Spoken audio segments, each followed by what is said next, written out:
नमस्कार. श्री ब्रह्मचैतन्य महाराज गोंदवलेकर प्रवचन. आज 23 डिसेंबर. नाम हे रूपापेक्षा व्यापक आहे. समजा मी तुम्हाला प्रश्न विचारला की आनंद म्हणजे काय? तर आनंद, एखाद्या आनंदी मुलाकडे बोट दाखवून तुम्ही म्हणाल की हे पहा, इथे आनंद आहे. इतकेच नव्हे तर याप्रमाणे आनंदाने खेळणारी मांजराची पिले, उड्या मारणारी लहान वासरे, हसणारे स्त्री पुरुष, फुलांनी बहरलेल्या लता यांच्याकडे बोट दाखवून इथे आनंद आहे असे तुम्ही सांगाल. पण हे काही माझ्या प्रश्नाचे खरे उत्तर नव्हे. आनंदी वस्तू कोणत्या आहेत असा माझा प्रश्न नसून आनंद मला दाखवा असे मी विचारले होते. आनंदी वस्तूमध्ये आनंद राहतो म्हणून वस्तू हा काही आनंद नव्हे.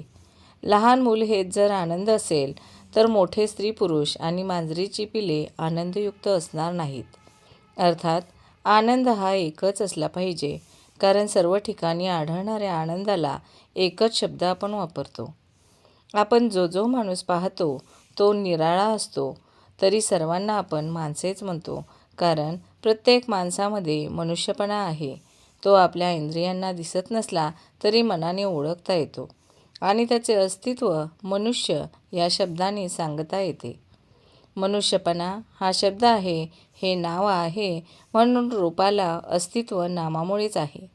प्रत्येक वस्तूचे बाह्य रूप तिच्या नामामुळे टिकते. आनंदी वस्तू अनेक असल्या तरी त्यांच्यामध्ये राहणारा आनंद एकच असतो. म्हणजे एकच नव्हे तर अनेक रूपे आली आणि गेली तरी नाम आपले शिल्लक राहते.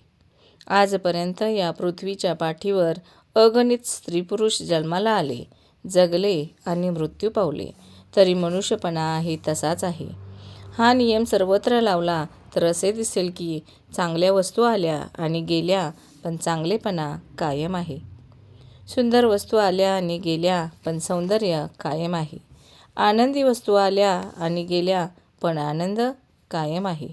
लाखो जीव आले आणि गेले पण जीवन कायम आहे. रूपे अनेक असली तरी नाम एकच असते. म्हणजे नाम हे अनेकांत एकत्वाने राहणारे असते. याचा अर्थ असा की नाम हे रूपापेक्षा व्यापक असते. रूप हे नामाहून निराळे राहू शकत नाही. नाम हे रूपाला व्यापून पुन्हा शिल्लक राहते.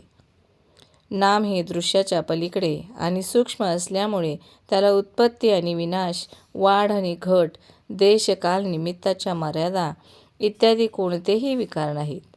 म्हणून नाम हे पूर्वी होते, आज आहे आणि पुढेही तसेच राहील.